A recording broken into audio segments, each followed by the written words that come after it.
move on to some more music news. And let's talk about a name we haven't heard from in a long time, Donnie Klang, because y'all know I be talking about him on this show. I be like, with all the Diddy stuff and making the band and all other stuff, I'm like, where the hell is Donnie Klang? Like, we haven't heard from him in a month of Sundays. But lo and behold, I mean, I think he's got a family and everything. He's got a wife, and I believe he has like 2 kids. But I couldn't really find no pictures of him, so I had to go over to his Instagram and pull up this photo. So shout out to him. But anyway, let's get into the topic.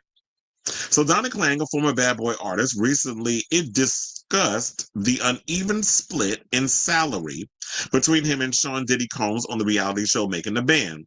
For the unversed, the ABC MTV show was primarily overseen by Combs and followed the rapper's quest to form a music group each season. The show introduced artists like Danity Kane, Donnie Klang, and Day 26, among others.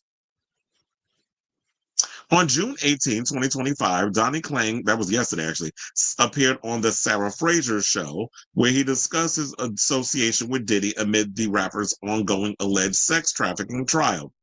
Klang was signed with Bad Boy Records between 2007 and 2010 after he won Making the Band during its fourth iteration.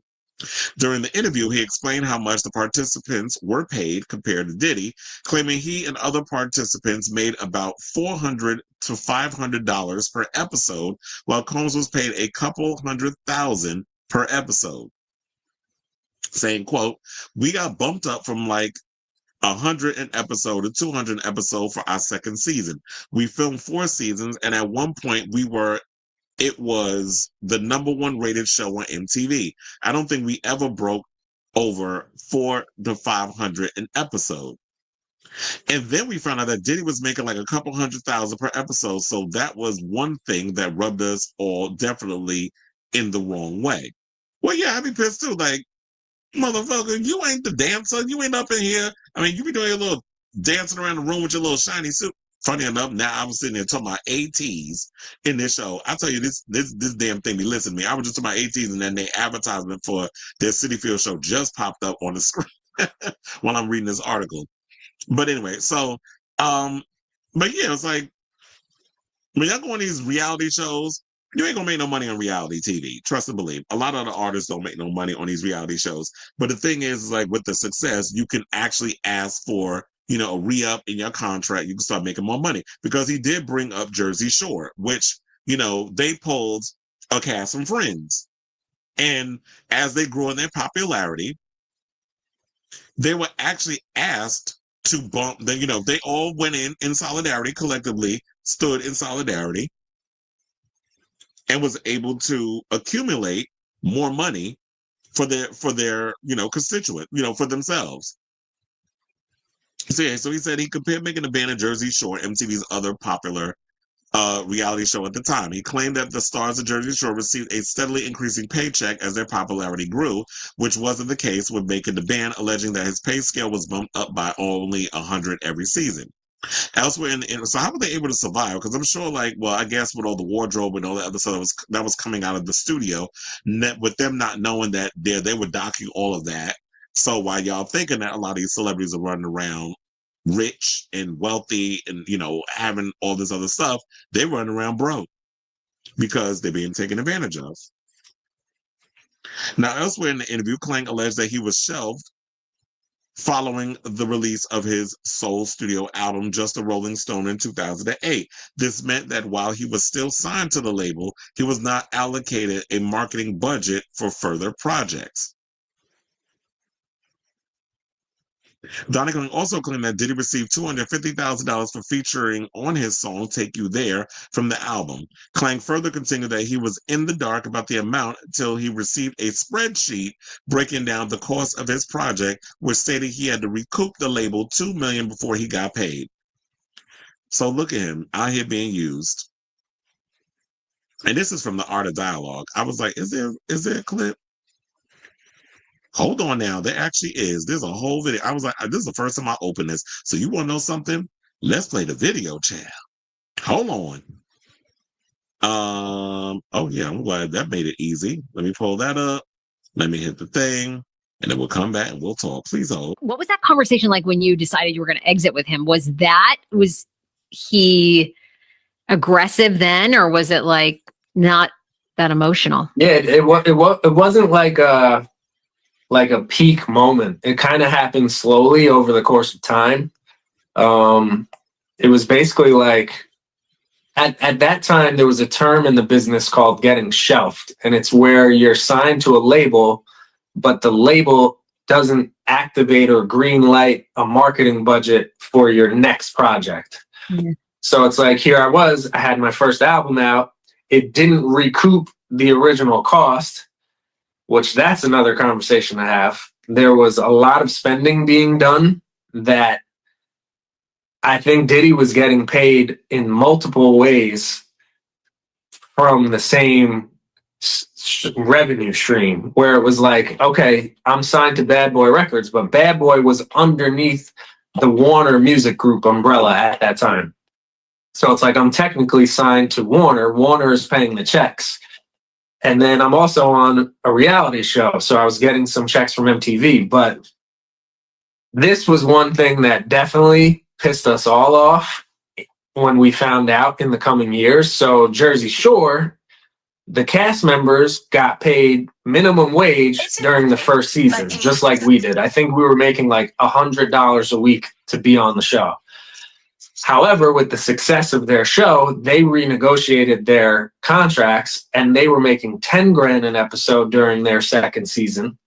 Then they were making 100 grand an episode during their third season. We got bumped up from like $100 an episode to $200 an episode for our second season. And then I think we filmed 4 seasons. And at one point it was the #1 rated show on MTV. Wow. And I don't think we ever broke over $400, $500 an episode. And then we found out that Diddy was making like a couple $100,000 an episode. So that was one thing that definitely rubbed us all the wrong way. So that was one thing, but it's also like we had improper representation. We got thrown into this world. We didn't have somebody on our team, any of us. The Danity Kane, Day 26 was the group that formed on my season. We just were all thrown into this, and everybody didn't have the right management at first. So you didn't even know that you could renegotiate terms like that. And then so with my album specifically, it's like, here I am, Diddy's featuring on my song. It's like, you think you got signed to him, so he's probably just doing that to try to help push his artist, because if his artist succeeds, he succeeds. And then you look at the breakdown of the spreadsheet, and he got paid, I believe it was like $250,000 for the feature on my song. And it didn't come out of my pocket. I don't owe that money back, but that money is going to get recouped before I would ever make money. That was Take You There, right? That was the song. That was for Take You There, yeah. Take You There. So he's not doing it to like help you out, build your name, build the right. He basically appears in this song, probably a day shoot for you or 2 days shoot. Yeah. And by the way, he's going to get paid first before you are going to get paid anything. Yeah. So as a featured artist, that's just money right off the top. That doesn't even include any like back end royalties or anything like that. So what do? You decide, okay, I'll feature on the song and I'll decide how much I'm even going to make. That was never even negotiated. If this was any other situation, like at that time, if I would have had Ludacris feature on a song, there would have probably been more of a negotiation. Like Ludacris's team would have said, oh, he makes 50,000. We would have said, oh, we want to give him 30,000. And then you decide how much you're going to pay the feature. How much do you think you're going to get out of it? And you decide and talk through marketing budgets and spend budgets. And so that was never even like negotiated. It was just, he got that fee and I didn't even know about it until I get this spreadsheet that says I need to recoup $2 million to Warner Music Group before I ever make a penny. Okay, so it's about to end at that part. So yeah, it's basically, I just want to give y'all an insight on all that stuff, because I was like, damn, I didn't even know it was a video. in that interview or in the story that he just did. So I was like, let me give that to y'all so that way y'all can hear from his own mouth. And I was like, this is crazy because we already know at the end of the day, Diddy only gives a good goddamn about Diddy. Diddy don't never care about himself. I mean, not himself. He does care about himself. He loves himself. He doesn't care about any of his artists. We've already heard like how much advantage he has taken of a lot of the bad boy talent. And I feel like he was just loving the fact of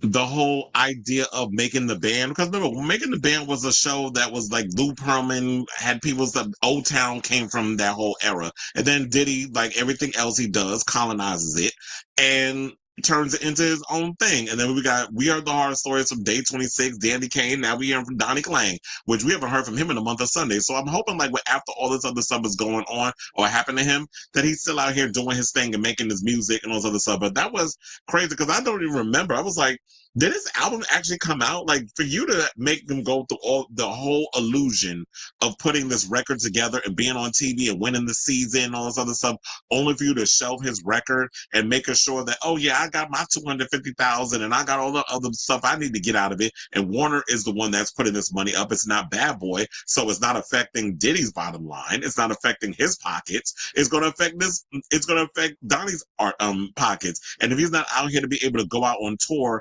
and perform and live out his dream and actually recoup that $2 million before he can actually get paid. So y'all purposely keep an artist in debt so that way they're screwed. So it's an ongoing cycle. And sometimes it makes you wonder, like, is this business even worth it at the end of the day? So I say all this to say, what do you guys think of this story? I definitely want to hear from you in regards to your thoughts on Donnie Klang, what he had to say regarding, the hell he went through up under Diddy and trying to make his music career happen. So whatever your thoughts are, let me know in the comments down below.